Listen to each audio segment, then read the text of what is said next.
construction ಆದ್ಮೇಲೆ at the end of its construction we can able to say what is the exact cost incurred for the construction.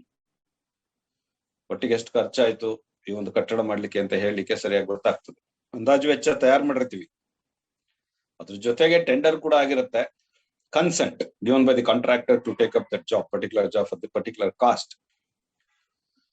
ಆದಾಗ್ಯೂ ಕೂಡ cost variations ಆಗಿರುತ್ತೆ construction ಅಲ್ಲಿ. So our intention is to achieve the exact cost. So even after construction, whatever we mentioned in the tender, ಅದನ್ನ ನಾವು cost ಅಂತ ಹೇಳ್ತೀವಿ. ಅದನ್ನ cost of construction, ಎಷ್ಟು ಖರ್ಚಾಯ್ತು ಅನ್ನೋದನ್ನ ಕಾಸ್ಟ್ ಆಫ್ ಕನ್ಸ್ಟ್ರಕ್ಷನ್ ಅಂತ ಹೇಳ್ತೀವಿ. ನೀನ್ ಲ್ಯಾಂಡ್ ಖರೀದಿ ಮಾಡಿ ಎಂಟರ್ಪ್ರನರ್ ಆಗಿ ಸೊ ನೀನ್ ಕಟ್ಟಡ ಮಾಡಿ ಮಾರ್ಬೇಕು ಅಂತಿದ್ಯಾ, ಒಂದ್ ಒಳ್ಳೆ ಎಲಿವೇಶನ್, ಒಂದ್ ಒಳ್ಳೆ ಪ್ಲಾನಿಂಗ್ ಎಲ್ಲ ಮಾಡಿ, ಸೊ ನಾನೊಂದು ಕನ್ಸ್ಟ್ರಕ್ಟ್ ಮಾಡಿ ಸೇಲ್ ಮಾಡಬೇಕು. Generally we have 10% contract profit. So real estate business ಅಲ್ಲೂ 10% ಕಾಂಟ್ರಾಕ್ಟ್ ಪ್ರಾಫಿಟ್ ಇರುತ್ತೆ. ಸೊ ನಾವು ಏನ್ ಇನ್ವೆಸ್ಟ್ ಮಾಡ್ತೀನಿ 10% ಆಡ್ ಮಾಡಿ, ಸೊ ನನ್ನ ಇನ್ವೆಸ್ಟ್ಮೆಂಟ್ ಗೆ ಇಂಟ್ರೆಸ್ಟ್ ನ ಆಡ್ ಮಾಡಿ ವ್ಯಾಲ್ಯೂ ಫಿಕ್ಸ್ ಮಾಡಿ. ವ್ಯಾಲ್ಯೂ ಅಂತಂದ್ರೆ so after construction, since from marking level 2, so clearance of the site to the final inauguration of the building, whatever cost incurred day to day, that will be listed out and will be calculated with sum of all the expenditures in day to day activity during the construction. That is what is called as cost of the project, or otherwise cost of construction. Similarly, the price will be the cost of construction plus, so we are going to add the interest on investment plus our profit. So value is worth. Value, it means worth anteli. Worth andre no, so ಎಷ್ಟು ದುಡ್ಡು ಕೊಡ್ತೀವಿ ಅದಕ್ಕೆ ನಾವು buyer ಇರಬಹುದು seller ಇರಬಹುದು. We have to feel that it is worth for the money given, money for which, so worth buying or selling in the open market is known as worth. That is what is called as value. Worth ಅನ್ನಿಸ್ಬೇಕು. Worth ಅಂತ ಅಂದ್ರೆ ಒಂದು open market ಅಲ್ಲಿ ನಾವು ಹಣ ಕೊಟ್ಟು ಖರೀದಿ ಮಾಡೋದಿರ್ಬೋದು ಅಥವಾ ನಾವು ಸೇಲ್ ಮಾಡೋದಿರ್ಬೋದು, ಯಾವ್ದೋ ಒಂದು ಹಣಕ್ಕೆ, ಅದನ್ನ ನಾವು ವರ್ತ್ ಅಂತ ಅನ್ಕೋಬೇಕು. ಸೊ ಅದನ್ನ will call it as value. ಆ ವ್ಯಾಲ್ಯೂ ಫಿಕ್ಸ್ ಮಾಡೋದನ್ನ ವ್ಯಾಲ್ಯೂಯೇಷನ್ ಅಂತ ಹೇಳೋದು. ಸೊ ಅದನ್ನ ಮಾಡೋರು ವ್ಯಾಲ್ಯೂಯರು ಅಷ್ಟೇ. ವ್ಯಾಲ್ಯೂಯೇಷನ್, ವ್ಯಾಲ್ಯೂ ಫಿಕ್ಸ್ ಮಾಡೋದಕ್ಕೆ ಒಂದು ಪ್ರಾಜೆಕ್ಟ್ಗೆ ನಾವು ವ್ಯಾಲ್ಯೂ ಫಿಕ್ಸ್ ಮಾಡೋದಕ್ಕೆ ವ್ಯಾಲ್ಯೂಯೇಷನ್ ಅಂತ ಹೇಳ್ತೀವಿ. Assigning the present fair value of a project is known as valuation. So who is going to do the valuation? So who is the valuer? Valuer is an engineer. So valuer is an engineer, is enrolled as a valuer, and he is going to carry out the valuation. But so what are the qualification valuer should have? ಏನಿರ್ಬೇಕು ಅವನಿಗೆ ಅರ್ಹತೆಗಳು. So valuation ಮಾಡ್ಬೇಕು ಒಂದ್ ಪ್ರಾಪರ್ಟಿನ ಅಂತಂದ್ರೆ ಅವನಿಗೆ ಏನ್ ಗೊತ್ತಿರ್ಬೇಕು ಅಂತ ಹೇಳಿ ಅದನ್ನ ವಿಲ್ ಕಾಲ್ ಇಟ್ ಆಸ್ ಅರ್ಹತೆ ಅಥವಾ ಕ್ವಾಲಿಫಿಕೇಶನ್. ಅವ್ನಿಗೆ ಏನ್ ಗೊತ್ತಿರ್ಬೇಕಪ್ಪ ಅಂತಂದ್ರೆ ಎಸ್ಟಿಮೇಷನ್ ಮಾಡೋದು ಗೊತ್ತಿರ್ಬೇಕು. Estimating and costing first fundamental. ಅದು ಒಂದ್ ಪ್ರಾಜೆಕ್ಟ್ ಸೊ ಎಷ್ಟು ಕಾಸ್ಟ್ ಖರ್ಚಾಗಿದೆ ಅನ್ನೋದು ಎಸ್ಟಿಮೇಟ್ ಮಾಡಕ್ ಗೊತ್ತಿಲ್ಲ ಅಂತಂದ್ರೆ ವ್ಯಾಲ್ಯೂಯೇಷನ್ ಹೆಂಗ್ ಮಾಡಕ್ಕಾಗತ್ತೆ? ಅದರಿಂದ ಅವನಿಗೆ ವ್ಯಾಲ್ಯೂ ಎಸ್ಟಿಮೇಟ್ ಮಾಡೋದು ಗೊತ್ತಿರ್ಬೇಕು. ಸರ್ವೇಯಿಂಗ್ ಅಂಡ್ ಲೆವೆಲಿಂಗ್ ಬಗ್ಗೆ ಚೆನ್ನಾಗಿ ಗೊತ್ತಿರ್ಬೇಕು. ಪ್ಲಾನಿಂಗ್ ಅಂಡ್ ಡಿಸೈನಿಂಗ್ ಬಗ್ಗೆ ಗೊತ್ತಿರಬೇಕು ಅವನಿಗೆ, ವ್ಯಾಲ್ಯೂಯರ್ಗೆ. ಡಿಸೈನ್ ಸ್ಟ್ಯಾಂಡರ್ಡ್ಸ್ ಮೇಂಟೈನ್ ಮಾಡಿದಾರ ಇಲ್ವಾ ಅಂತ ಹೇಗೆ ಗೊತ್ತಾಗುತ್ತೆ ಅವನಿಗೆ? ಹೇಳಕ್ಕಾಗತ್ತೆ. ಅವನಿಗೆ ಡಿಸೈನ್ ಕನ್ಸಿಡರೇಷನ್ಸ್ ಗೊತ್ತಿಲ್ಲ ಅಂದ್ರೆ so how you can certify whether this building is so earthquake proof ಅಂತ ಹೇಳಕ್ಕಾಗತ್ತಾ? ಸಾಧ್ಯ ಇಲ್ಲ. ಸೊ ಪ್ಲಾನಿಂಗ್ ಬಗ್ಗೆ ಗೊತ್ತಿರ್ಬೇಕು. ಪ್ಲಾನಿಂಗ್ ಅಂತ ಅಂದ್ರೆ ಸರ್ಕ್ಯುಲೇಷನ್ಸ್ ಇರ್ಬೋದು, ಒಂದು ವೆಂಟಿಲೇಷನ್ ಇರ್ಬೋದು, ಏರಿಯೇಷನ್ ಇರ್ಬೋದು. ಸೊ ಎಲ್ಲದ್ರಲ್ಲೂ ಅವನಿಗೆ ನಾಲೆಡ್ಜ್ ಇರ್ಬೇಕು ಕನ್ಸ್ಟ್ರಕ್ಷನ್ ಪ್ರೊಸೀಜರ್ಸ್ ಬಗ್ಗೆ. ಸೊ ಎಕ್ಸ್ಪೀರಿಯನ್ಸ್ ಇರ್ಬೇಕು ಕನ್ಸ್ಟ್ರಕ್ಷನ್ ವರ್ಕ್ ಅಲ್ಲಿ. ನೋಡ್ಬೋದು ಕ್ರ್ಯಾಕ್ಸ್ ಬರ್ತಾ ಇದೆ, ಬಿಲ್ಡಿಂಗ್ ಅಲ್ಲಿ ಯಾವ್ದೊಂದು ಕ್ರ್ಯಾಕ್ ಇದೆ ಅಂದ್ರೆ ಯಾಕೆ ಬಂತು, ಸೊ ಇಲ್ಲ ಡಿಫ್ಲೆಕ್ಷನ್ ಇದೆ ಒಂದು ಬೀಮ್ ಅಂತಂದ್ರೆ ಯಾಕಾಗಿದೆ, ಸೊ ಇಲ್ಲ ಯಾವ್ದೋ ಒಂದ್ ಕಡೆ ಡ್ಯಾಂಪ್ನೆಸ್ ಇದೆ ಅಂದ್ರೆ ಯಾಕೆ ಡ್ಯಾಂಪ್ನೆಸ್ ಆಗಿದೆ. ಸೊ ಎಲ್ಲದನ್ನು ಐಡೆಂಟಿಫೈ, ಬಿಲ್ಡಿಂಗ್ ನ ಸೂಪರ್ವೈಸ್ ಮಾಡಿ ನೋಡೋದ್ರಿಂದ, ವ್ಯಾಲ್ಯೂಯೇಷನ್ ಹೋದಾಗ ನಾವು ಆ ಬಿಲ್ಡಿಂಗ್ ನ ನೋಡೋದ್ರಿಂದ ಸೊ ಏನೇ ಡಿಫೆಕ್ಟ್ಸ್ ಇದ್ರೆ ಐಡೆಂಟಿಫೈ ಮಾಡ್ಬೇಕು ಅಂತಂದ್ರೆ ಅವ್ನಿಗೆ ಎಕ್ಸ್ಪೀರಿಯನ್ಸ್, ಕನ್ಸ್ಟ್ರಕ್ಷನ್ ಎಕ್ಸ್ಪೀರಿಯನ್ಸ್ ಇರ್ಬೇಕು ಅವನಿಗೆ. ಸೊ ಲೋಕಲ್ ಬೈಲಾ ಗೊತ್ತಿರ್ಬೇಕು. ಸೊ ಒಂದು ವ್ಯಾಲ್ಯೂ ಮಾಡ್ಬೇಕಾದ್ರೆ ಲೋಕಲ್ ಬೈಲಾ ಗೊತ್ತಿರ್ಬೇಕು. ಸೊ ಒಂದು ಬಿಲ್ಡಿಂಗ್ ನ ವ್ಯಾಲ್ಯೂ ಮಾಡಕ್ ಹೋದಾಗ ಆ ಲೋಕಲ್ ಬೈಲಾ ಪ್ರಕಾರ ಅವನು ಕನ್ಸ್ಟ್ರಕ್ಟ್ ಮಾಡಿದಾರ. ಸೊ ಏನು offsets, building offsets ಬಿಡ್ಬೇಕಿತ್ತು around the building, ಎಷ್ಟು ಜಾಗ ಬಿಡಕ್ಕಿದೆ, ಫ್ರಂಟ್ ಆಫ್ಸೆಟ್ ಎಷ್ಟು, ಸೈಡ್ ಆಫ್ಸೆಟ್ಸ್ ಎಷ್ಟು, ಬ್ಯಾಕ್ ಆಫ್ಸೆಟ್ ಎಷ್ಟು ಸ್ಪೇಸ್ ನ ಯುಟಿಲೈಸ್ ಮಾಡ್ಬೇಕು ಕನ್ಸ್ಟ್ರಕ್ಷನ್ಗೆ, ಸರಿಯಾದ ರೀತಿ ಕಾನೂನಾತ್ಮಕ ಕಟ್ಟಿದಾರ ಇಲ್ವಾ ಅಂತ ಗೊತ್ತಾಗ್ಬೇಕಾದ್ರೆ ಅವನಿಗೆ ಸೊ ಬಿಲ್ಡಿಂಗ್ ಬೈಲಾಸ್ ಗೊತ್ತಿರ್ಬೇಕು. ಲಾ ಈಸ್ಮೆಂಟ್ಸ್ ಬಗ್ಗೆ ಗೊತ್ತಿರ್ಬೇಕು. ಲಾ ಈಸ್ಮೆಂಟ್ಸ್ ಅಂತ ಅಂದ್ರೆ ಈ ಪ್ರಾಪರ್ಟಿ ಡಾಕ್ಯುಮೆಂಟ್ಸ್ ನೋಡುವಾಗ ಈ ಪ್ರಾಪರ್ಟಿ ಯಾರಿಗೆ ಸೇರಿದ್ದು, ಈ ಪ್ರಾಪರ್ಟಿ ಡಾಕ್ಯುಮೆಂಟ್ ಸರಿ ಇದೆಯಾ, ಸೊ ಇವನಿಗೆ ಆ ವ್ಯಕ್ತಿ ನಂದು ಪ್ರಾಪರ್ಟಿ ಅಂತ ಹೇಳ್ತಿದಾನಲ್ಲ, ಇವನಿಗೆ ರೈಟ್ಸ್ ಸರಿಯಾಗಿದೆಯಾ, ಸೊ ಇವನಿಗೆ ನಾನು ಇವನ ಹೆಸರಲ್ಲಿ ಒಂದು ಸರ್ಟಿಫಿಕೇಟ್ ಕೊಡ್ಬೋದಾ, ಅದನ್ನೆಲ್ಲ ಅವನಿಗೆ ಗೊತ್ತಿರ್ಬೇಕು. ಪ್ರಾಪರ್ಟಿ ಡಾಕ್ಯುಮೆಂಟ್ಸ್ ನ ಓದಕ್ ಗೊತ್ತಿರ್ಬೇಕು. ಸೊ ಲಾ ಆಫ್ ಕಾಂಟ್ರಾಕ್ಟ್ ಗೊತ್ತಿರ್ಬೇಕು. ಸೊ ಕಾಂಟ್ರಾಕ್ಟ್ಸ್ ಬಗ್ಗೆ ಗೊತ್ತಿರ್ಬೇಕು ಅವನಿಗೆ, ಕಾಂಟ್ರಾಕ್ಟ್ ಪ್ರೊಸೀಜರ್ಸ್ ಬಗ್ಗೆ ಗೊತ್ತಿರ್ಬೇಕು. ಅದು ಯಾವ್ದಾದ್ರು ಕಾಂಟ್ರಾಕ್ಟ್ ಸಿಸ್ಟಮ್ ಅಲ್ಲಿ ಯಾವ ಮೆಥಡ್ ಆಫ್ ಕಾಂಟ್ರಾಕ್ಟ್ ಬೇಕಾದ್ರೂ ಇರ್ಬೋದು, ಅದ್ರ ಪ್ರೊಸೀಜರ್ಸ್ ಗೊತ್ತಿರ್ಬೇಕು ಅವನಿಗೆ. ಅದೇ ತರ land acquisition and town planning act ಬಗ್ಗೆ ಗೊತ್ತಿರ್ಬೇಕು, ಅಥವಾ land acquisition and town planning ಅಂತ ಏನ್ ಹೇಳ್ತೀವಿ, ಆ ಒಂದು ಇಲಾಖೆಯ ಒಂದು ಕಾನೂನುಗಳು ಗೊತ್ತಿರ್ಬೇಕು. ಕನ್ಸ್ಟ್ರಕ್ಷನ್ ತಗೋಬೇಕಂದ್ರೆ ಒಂದು ಲೇಔಟ್ ಅಂದ್ರೆ ಆ ಬಿಲ್ಡಿಂಗ್ ಇರುವಂತದ್ದು ಯಾವ ಲೇಔಟ್ ಅಲ್ಲಿ ಇದೆ, ಈ ಲೇಔಟ್ ಅಪ್ರೂವ್ಡ್ ಅಥವಾ ಟೌನ್ ಪ್ಲಾನಿಂಗ್ ಅಥಾರಿಟಿ ಪ್ರಕಾರ ಅದು ಲೇಔಟ್ ಸ್ಟ್ಯಾಂಡರ್ಡ್ಸ್ ಇದೆಯಾ, ಆ ಲೇಔಟ್ಸ್ ಬರೀ ಪ್ಲಾಟ್ ಅಲ್ಲ, ಲೇಔಟ್ ಸ್ಟ್ಯಾಂಡರ್ಡ್ಸ್ ಇದೆಯಾ, ಅವನಿರೋ ಮನೆ ಒಂದು ಬಡಾವಣೆ ಅದು ಲೇಔಟ್ ಏನಿದೆ ಅದು ನಮ್ಮ ಒಂದು ಟೌನ್ ಪ್ಲಾನಿಂಗ್ ಸ್ಟ್ಯಾಂಡರ್ಡ್ಸ್ ಇದೆಯಾ ಅನ್ನೋದ್ರ ಬಗ್ಗೆ ಗೊತ್ತಿರ್ಬೇಕು. ಆರ್ಬಿಟ್ರೇಷನ್ ಬಗ್ಗೆ ಗೊತ್ತಿರ್ಬೇಕು. You should able to arbitrate the problem in between the contractor and the owner or the consultant and the owner. Fire insurance ಬಗ್ಗೆ ಗೊತ್ತಿರ್ಬೇಕು. ಮನೆಯನ್ನ ಇನ್ಸೂರ್ ಮಾಡಿದಾರಾ, ಸೊ ಇನ್ಸೂರೆನ್ಸ್ ಇದೆಯಾ ಮನೆಗೆ, ಸೊ ನಾವೇ ಲೈಫ್ ಇನ್ಸೂರೆನ್ಸ್ ಮಾಡ್ತೀವಿ, ಅದರ ಪ್ರಾಪರ್ಟಿ ಇನ್ಸೂರೆನ್ಸ್ ಮಾಡಿದಾರಾ, ಆ ಇನ್ಸೂರೆನ್ಸ್ ಬಗ್ಗೆ ಗೊತ್ತಿರ್ಬೇಕು ಅವನಿಗೆ. Central and local government taxes ಬಗ್ಗೆ ಗೊತ್ತಿರ್ಬೇಕು, ಟ್ಯಾಕ್ಸೇಷನ್ ಪ್ರೊಸೀಜರ್ಸ್ ಬಗ್ಗೆ ಗೊತ್ತಿರ್ಬೇಕು. ಇವ್ನು ನಿಜವಾಗ್ಲೂ ಈ ಬಿಲ್ಡಿಂಗಿಗೆ ಪ್ರತಿ ವರ್ಷ ಅವನು ಟ್ಯಾಕ್ಸ್ ಕಟ್ತಾ ಇದ್ದಾನಾ, ಕಟ್ತಾ ಇಲ್ವಾ, ಸೊ ಏನು ಟ್ಯಾಕ್ಸೇಷನ್ ಪ್ರೊಸೀಜರ್ ಏನೋ, ಅದು ಸೆಂಟ್ರಲ್ ಟ್ಯಾಕ್ಸ್ ಇರ್ಬೋದು, ಇಲ್ಲ ಅಂತಂದ್ರೆ local government self government taxes ಇರ್ಬೋದು. ಸೊ ಅವು ಎಲ್ಲ ಮಾಡ್ತಾ ಇದ್ದಾನ, ಕಟ್ತಾ ಇದ್ದಾನ ಅನ್ನೋದ್ರ ಬಗ್ಗೆ ತಿಳುವಳಿಕೆ ಇರ್ಬೇಕು. ರೇಟ್ ಆಫ್ ಇಂಟ್ರೆಸ್ಟ್ ಬಗ್ಗೆ ಗೊತ್ತಿರ್ಬೇಕು. ಇಷ್ಟು ಇನ್ವೆಸ್ಟ್ ಮಾಡಿದಾನೆ, ಇಷ್ಟು ಇನ್ವೆಸ್ಟ್ ಮಾಡಿ ಇಷ್ಟು ವರ್ಷ ಆಯ್ತು, ಇದರಿಂದ ಇಂಟ್ರೆಸ್ಟ್ ರೇಟ್ ಇಷ್ಟ ಆಗಿದೆ, ಅದರಿಂದ so cost of the project ಏನ್ ಇನ್ವೆಸ್ಟ್ ಮಾಡಿದಾನೆ ಅದ್ರ ಜೊತೆಗೆ ಇಂಟ್ರೆಸ್ಟ್ ಸೇರಿಸಿದ್ರೆ ಇಷ್ಟು ಬರುತ್ತೆ, ಅದ್ರ ವರ್ತ್ ಅಂದ್ರೆ ವ್ಯಾಲ್ಯೂ ಆಫ್ ದಿ ಪ್ರಾಪರ್ಟಿ ಇಷ್ಟ ಆಗುತ್ತೆ ಅನ್ನೋದ್ರ ಬಗ್ಗೆ, ಇಂಟ್ರೆಸ್ಟ್ ರೇಟ್ ಬಗ್ಗೆ ಗೊತ್ತಿರ್ಬೇಕು ಅವನಿಗೆ. ಬ್ಯಾಂಕಿಂಗ್ ಪ್ರೊಸೀಜರ್ ಬಗ್ಗೆ ಗೊತ್ತಿರ್ಬೇಕು, ಅದು ಮನಿ ಮಾರ್ಕೆಟ್ ಅಂತ ಹೇಳ್ತೀವಿ.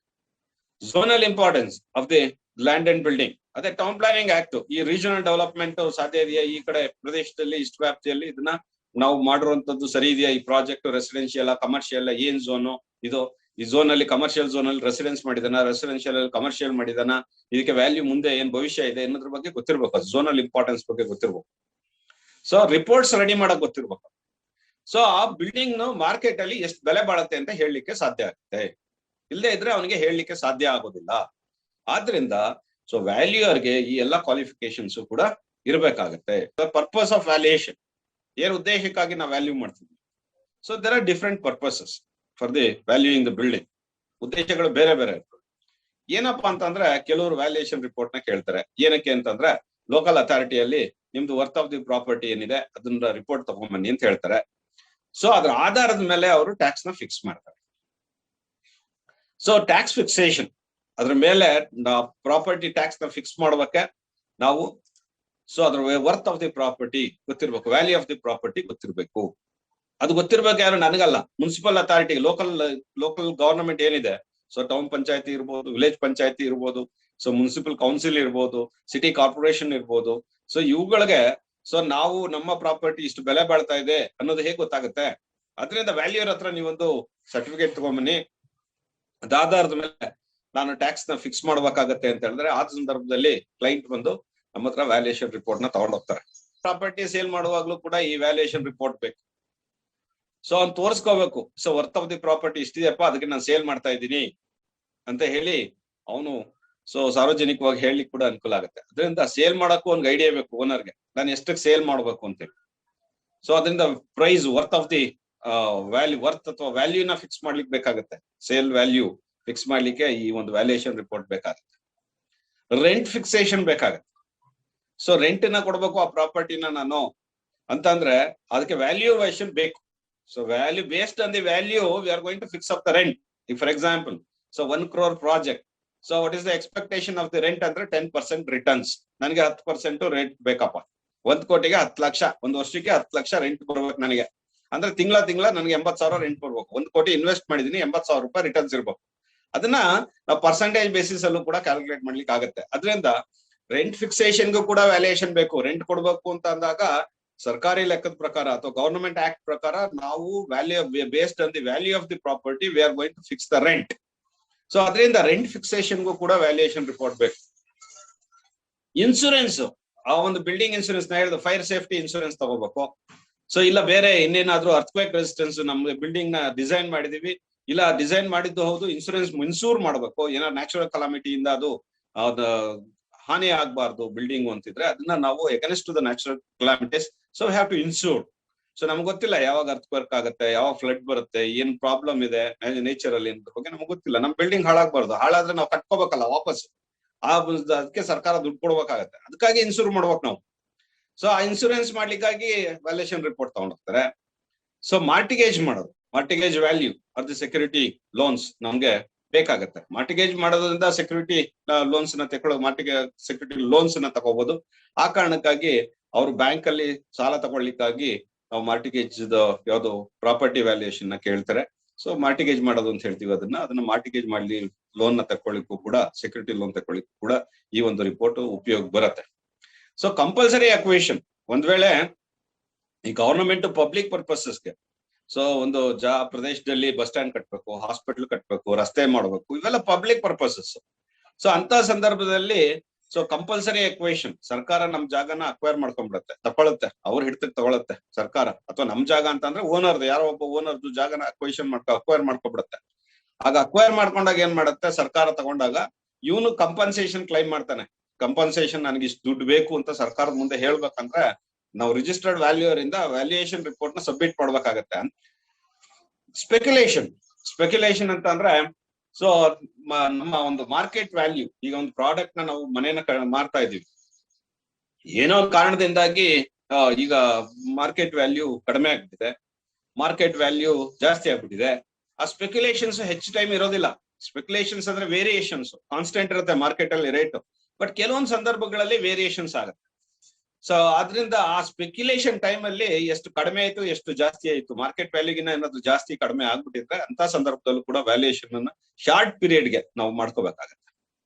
ಸೊ ಬೆಟರ್ಮೆಂಟ್ ಚಾರ್ಜಸ್ ಅಂದ್ರೆ ನಮ್ಮ ಏರಿಯಾದಲ್ಲಿ ನನ್ನ ಮನೆ ಮುಂದೆ ಸರ್ಕಾರದವರು ರಸ್ತೆ ಮಾಡ್ತಾ ಇರ್ತಾರೆ, ನನ್ನ ಮನೆ ಮುಂದೆ ವಾಟರ್ ಸಪ್ಲೈ ಲೈನ್ ಹಾಕ್ತಾ ಇರ್ತಾರೆ, ನನ್ನ ಮನೆ ಮುಂದೆ ಒಂದು ಸ್ಯಾನಿಟರಿ ಲೈನ್ಸ್ ಹಾಕ್ತಾ ಇರ್ತಾರೆ, ಇಲ್ಲ ಬೇರೆ ಇನ್ಯಾವ್ದಾದ್ರು ಡೆವಲಪ್ಮೆಂಟ್ ಎಲೆಕ್ಟ್ರಿಕಲ್ ಸ್ಟ್ರೀಟ್ ಲೈಟ್ಸ್ ಹಾಕ್ತಾ ಇರ್ತಾರೆ, ಏನೋ ಡೆವಲಪ್ಮೆಂಟ್ ಮಾಡ್ತಾ ಇರ್ತಾರೆ. ಅಂತ ಸಂದರ್ಭದಲ್ಲಿ ಗವರ್ನಮೆಂಟ್ ಅಥವಾ ಲೋಕಲ್ ಅಥಾರಿಟಿ ಸೊ ಟ್ಯಾಕ್ಸ್ ನ ಕಲೆಕ್ಟ್ ಮಾಡ್ತಾರೆ, ಅದನ್ನ will call it as betterment charges. ಅಂತ ಸಂದರ್ಭದಲ್ಲೂ ಕೂಡ so valuation report important.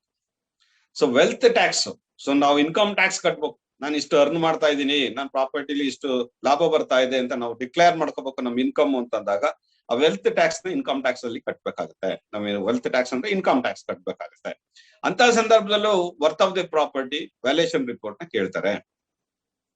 So ಯಾರಿಗಾದ್ರೂ ಗಿಫ್ಟ್ ಕೊಡ್ಬೇಕು, ನಾನು ಇದೇ ಪ್ರಾಪರ್ಟಿನ ನಾನು ನಮ್ಮ ಬೇರೆ ರಿಲೇಟಿವ್ಗೋ, ಮಗನ್ಗೋ, ಮಗಳಿಗೋ, ಯಾರಿಗೋ ಒಬ್ರಿಗೆ ನಾನು ಬರ್ದು ಕೊಡ್ತಾ ಇದ್ದೀನಿ, ಈ ಪ್ರಾಪರ್ಟಿ ನನ್ನಿಂದ ಬೇರೆ ನನ್ನ ರಿಲೇಟಿವ್ಗೆ, ನನ್ನ ಮಗನಿಗೆ ಟ್ರಾನ್ಸ್ಫರ್ ಮಾಡಬೇಕು. ಟ್ರಾನ್ಸ್ಫರ್ ಮಾಡುವಾಗ ಅದಕ್ಕೆ ಸರ್ಕಾರಕ್ಕೆ ಹಣ ಕಟ್ಬೇಕಾಗತ್ತೆ, ರಿಜಿಸ್ಟ್ರೇಷನ್ ಫೀ ಇರುತ್ತೆ. ಸೊ ವರ್ಗಾವಣೆ ಶುಲ್ಕ ಅಂತ ಹೇಳಿ, ಆ ವರ್ಗಾವಣೆ ಶುಲ್ಕ ಕಟ್ಬೇಕಾದ್ರೆ ಎಷ್ಟು ಕಟ್ಬೇಕು ಅಂತ ಗೊತ್ತಾಗಬೇಕಾದ್ರೆ ವ್ಯಾಲ್ಯೂ ಆಫ್ ದಿ ಪ್ರಾಪರ್ಟಿ ಗೊತ್ತಿರ್ಬೇಕು. ಅದರಿಂದನೂ ಕೂಡ ನಮ್ಗೆ ವ್ಯಾಲ್ಯೂಯೇಷನ್ ರಿಪೋರ್ಟ್ ಬೇಕು. ಅಂತಂದ್ರೆ ಸೊ ನಮ್ಮ ಒಂದು ಯಾರೋ ಒಬ್ರು ನಮ್ಮ ತಂದೆನೋ, ತಾಯಿನೋ ಅಥವಾ ರಿಲೇಟಿವ್ ಯಾರು ನಿಮ್ಮ ಹೆಸರಿಗೆ ಗಿಫ್ಟ್ ಮಾಡ್ಬಿಟ್ಟಿರ್ತಾರೆ. ಸೊ ಗಿಫ್ಟ್ ಮಾಡಿ ತೀರೋಗ್ಬಿಡ್ತಾರೆ, ಅವರು ಕಾಲಾವಧಿ ನಂತರ ನಮಗ್ ಗೊತ್ತಾಗತ್ತೆ ಆ ಪ್ರಾಪರ್ಟಿ ನಮ್ಗೆ ಬರ್ದಿಟ್ಟು ಹೋಗಿದ್ದಾರೆ ಅಂತ ಹೇಳಿ. ಅಲ್ಲಿ ತನಕ ಹೇಳಲ್ಲ ಅವ್ರು, ಸೊ ನಮ್ಗೆ ಈ ಪ್ರಾಪರ್ಟಿ ನಿನ್ನ ಹೆಸರಿಗೆ ಬರ್ದಿಟ್ಟಿದ್ದೀನಪ್ಪ ಅಂತ. ಅವ್ರು ಯಾವ್ದೋ ಕಾರಣಕ್ಕೆ ಅವರು ತೀರೋಗ್ತಾರೆ, ನಮ್ಮ ಹೆಸರಿಗೆ ಅವರು ಗಿಫ್ಟ್ ಮಾಡಿರ್ತಾರೆ. ಆ ಗಿಫ್ಟ್ ಮಾಡುವಾಗ ಆ ಪ್ರಾಪರ್ಟಿನ ನಾವು ವರ್ಗಾವಣೆ ಮಾಡ್ಕೋಬೇಕು ನಮ್ಮ ಹೆಸರಿಗೆ. ಈಗ ಅವ್ರು ತೀರೋಗಿರ್ತಾರೆ, ಅಂತ ಸಂದರ್ಭದಲ್ಲಿ ನಮ್ಮ ಹೆಸರಿಗೆ ವರ್ಗಾವಣೆ ಮಾಡ್ಕೋಬೇಕು.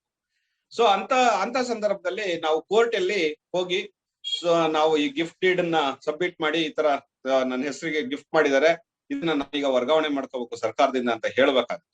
ಸೊ ಆ ಹೇಳುವಾಗ ಸರ್ಕಾರಕ್ಕೆ ನಾವು ಸ್ಟಾಂಪ್ ಡ್ಯೂಟಿ ಅಥವಾ ನಾವು ವರ್ಗಾವಣೆ ಶುಲ್ಕವನ್ನ ಕಟ್ಟಬೇಕಾಗತ್ತೆ. ಅಂತ ಸಂದರ್ಭದಲ್ಲೂ ಕೂಡ ಈ ವ್ಯಾಲ್ಯೂಯೇಷನ್ ರಿಪೋರ್ಟ್ ಬೇಕಾಗುತ್ತೆ. ಸೊ ಪಾರ್ಟಿಷನ್ ಅಂತ ಅಂದ್ರೆ ನಮ್ದೇ ಒಂದು ಪ್ರಾಪರ್ಟಿ ಇದೆ, ನಾವು ಬ್ರದರ್ಸ್ ಅಂಡ್ ಸಿಸ್ಟರ್ಸ್ ಅದನ್ನ ಶೇರ್ ಮಾಡ್ಕೋಬೇಕು. ಸೊ ಅಂತ ಸಂದರ್ಭಗಳಲ್ಲಿ ಕ್ಲೈಂಟ್ಸ್ ಬಂದು ವ್ಯಾಲ್ಯೂಯೇಷನ್ ರಿಪೋರ್ಟ್ ಕೇಳ್ತಾರೆ. ವರ್ತ್ ಆಫ್ ದಿ ಪ್ರಾಪರ್ಟಿ ಎಷ್ಟು, ಈ worth of the property 1 crore ಇದ್ರೆ 4 ಜನ ಇತ್ತು ಅಂತಂದ್ರೆ 25 lakhs ತರ ಡಿವಿಷನ್ ಆಗ್ಬೇಕು. ಸೊ ಅದನ್ನ ಪಾರ್ಟಿಷನ್ ಅಂತೀವಿ. ಒಬ್ಬರಿಗೆ worth of the property 25 lakh ಬರ್ಬೇಕು 1 ಕೋಟಿ ಪ್ರಾಪರ್ಟಿಯಲ್ಲಿ, ಅದನ್ನ ಡಿವಿಷನ್ ಅಥವಾ ಪಾರ್ಟಿಷನ್ ಅಂತ ಹೇಳ್ತೀವಿ.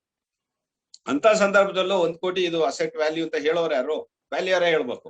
ಆಗ್ಲೂ ಕೂಡ ವ್ಯಾಲ್ಯೂರ್ ಹತ್ರ ಬಂದು ವ್ಯಾಲ್ಯೂಯೇಷನ್ ರಿಪೋರ್ಟ್ ತಗೊಂಡೋಗ್ತಾರೆ. ಇನ್ಕಮ್ ಟ್ಯಾಕ್ಸ್ ಡಿಪಾರ್ಟ್ಮೆಂಟ್ ಅಲ್ಲೂ ಟ್ಯಾಕ್ಸ್ ಕಟ್ಲಿಕ್ಕೂ ಬೇಕು, ಇನ್ಕಮ್ ನ ನಾವು ಡಿಕ್ಲೇರ್ ಮಾಡೋಕ್ಕೂ ಕೂಡ ಈ ಒಂದು valuation report important. Capital gain tax ಕಟ್ಬೇಕಾದ್ರೆ, ಒಂದ್ ವೇಳೆ ಮಾರಿದಾಗ ಪ್ರಾಪರ್ಟಿನ ಬೇಡ ಅಂತ ನಾವು ಮಾರ್ತೀವಿ, ಮಾರಿದಾಗ ಲಾಭ ಬರುತ್ತೆ. ನನ್ನ ಸೈಟ್ ಖರೀದಿ ಮಾಡಿದ್ದು ಮತ್ತೆ ಮಾರ್ಕೆಟ್ ವ್ಯಾಲ್ಯೂಗಿಂತನೂ ಜಾಸ್ತಿ ಮಾರ್ಬಿಟ್ಟಿರ್ತೀನಿ ನಾನು. ನನ್ನ ಎಕ್ಸ್ಪೆಂಡಿಚರ್ ಎಷ್ಟು ಖರ್ಚು ಮಾಡಿದೀನಿ ಮನೆ ಕಟ್ಲಿಕ್ಕೆ, ಮತ್ತೆ ಜಾಗ ತಗೊಳ್ಳಿಕ್ಕೆ ಎಷ್ಟು ಖರ್ಚು ಮಾಡಿದೀನಿ, ಅದಕ್ಕಿಂತನೂ ಹೆಚ್ಚಿನ ಅಮೌಂಟ್. ಉದಾಹರಣೆ, ಜಾಗ ತಗೊಳ್ಳಿಕ್ಕೆ 20 ಲಕ್ಷ, ಮನೆ ಕಟ್ಲಿಕ್ಕೆ 80 ಲಕ್ಷ ಅಂತ ಅಂದ್ರೆ 1 ಕೋಟಿ ಆಯ್ತು. ನಾನು 1,30,00,000 ಖರ್ಚು ಮಾರಾಟ ಮಾಡಿದೀನಿ. 1,30,00,000 ಅಂದ್ರೆ 30 ಲಕ್ಷ ಏನದು ಲಾಭ. ಅದನ್ನ will call it as capital gain. Capital gain ಅಂತ ಅಂದ್ರೆ ನಾನು ಖರ್ಚು ಮಾಡೋದಕ್ಕಿಂತ ಹೆಚ್ಚಿನ ಹಣವನ್ನ ನಾನು ಸಂಪಾದನೆ ಮಾಡ್ಕೊಂಡಿರುವಂತದ್ದು. ಯಾವ್ದ್ರಿಂದ? ಮಾರಾಟ ಮಾಡೋದ್ರಿಂದ. ಅದಕ್ಕೆ ಆ 30 ಲಕ್ಷ ಏನಿದೆ ಎಕ್ಸ್ಟ್ರಾ ಅಮೌಂಟ್, ಅದಕ್ಕೆ ನಾನು ಟ್ಯಾಕ್ಸ್ ಕಟ್ಬೇಕು ಸರ್ಕಾರಕ್ಕೆ. ಯಾಕೆಂದ್ರೆ ನಾನು ಅದು ಸಂಪಾದಿಸಿದೀನಿ. ಆ ಸಂಪಾದನೆ ಮಾಡಿರುವಂತ ದುಡ್ಡಿಗೆ ನಾನು ಟ್ಯಾಕ್ಸ್ ಕಟ್ಬೇಕಾಗತ್ತೆ, ಶುಲ್ಕನ ಕಟ್ಬೇಕಾಗತ್ತೆ ಇದಕ್ಕೆ ಗವರ್ನಮೆಂಟ್ಗೆ. ಆಗ ಸರ್ಕಾರ ಕೇಳುತ್ತೆ, ಸೊ ಎಷ್ಟು ವರ್ತ್ ಆಫ್ ದಿ ಪ್ರಾಪರ್ಟಿ, ಎಷ್ಟು ವ್ಯಾಲ್ಯೂಯೇಷನ್ ರಿಪೋರ್ಟ್ ತಗೊಂಬ ಅಂತ. ಸೊ ಅಂತ ಸಂದರ್ಭದಲ್ಲೂ ಕೂಡ ವ್ಯಾಲ್ಯೂಯೇಷನ್ ರಿಪೋರ್ಟ್ ಅನ್ನ ನಾವು ಕೊಡ್ಬೇಕಾಗತ್ತೆ. ಕೆಲವೊಂದ್ ವೇಳೆ ನಾವು ಇನ್ವೆಸ್ಟ್ ಮಾಡಿರ್ತೀವಿ. ಅಕ್ಯುಪೇಷನ್ ಅಂತಂದ್ರೆ ನನಗೆ ಸೆಲ್ಫ್ ಎಂಪ್ಲಾಯ್ಡ್, ನನಗೇನು ಉದ್ಯೋಗ ಇಲ್ಲ, ನಾನು ಒಂದು ಬಾಡಿಗೆ ಬರೋ ತರ ಮಾಡ್ಕೊಂಡ್ಬಿಡೋಣ, ಬಾಡಿಗೆಯಲ್ಲೇ ಜೀವನ ಮಾಡ್ಕೊಂಡು ಹೋಗೋಣ ಅಂತ ಹೇಳಿ ತೀರ್ಮಾನ ಮಾಡಿ ಇರುವಂತ ದುಡ್ಡನ್ನ ಒಂದು ಪ್ರಾಪರ್ಟಿ ಮೇಲೆ, ಪ್ರಾಜೆಕ್ಟ್ ಮೇಲೆ ಇನ್ವೆಸ್ಟ್ ಮಾಡ್ತೀವಿ. ಅದರಿಂದ ಬಾಡಿಗೆ ದುಡ್ಡಲ್ಲಿ ನಾನು ಜೀವನ ಮಾಡಕ್ ಶುರು ಮಾಡ್ತೀನಿ. ಸೊ ಅದನ್ನ will call it as invest for occupation. So ನಾನು ಜೀವನ ಮಾಡ್ಲಿಕ್ಕಾಗಿ ಇನ್ವೆಸ್ಟ್ ಮಾಡಿರ್ತೀನಿ ಆ ಪ್ರಾಜೆಕ್ಟ್ ಮೇಲೆ. ಅದನ್ನ ಆ ಸಂದರ್ಭದಲ್ಲೂ ವ್ಯಾಲ್ಯೂಯೇಷನ್ ರಿಪೋರ್ಟ್ ಬೇಕು. ಯಾಕೆ ಅಂತಂದ್ರೆ ಸಾಲ ಸವಲತ್ತು ಪಡ್ಕೊಳ್ಳೋದಿರ್ಬೋದು, ಅಥವಾ ನನ್ನ ಒಂದು ಸಂಪಾದನೆ ಎಷ್ಟಿದೆ ಅಂತ ಹೇಳಲಿಕ್ಕಾಗಿ ಕೂಡ ವ್ಯಾಲ್ಯೂಯೇಷನ್ ರಿಪೋರ್ಟ್ ಬೇಕಾಗುತ್ತೆ.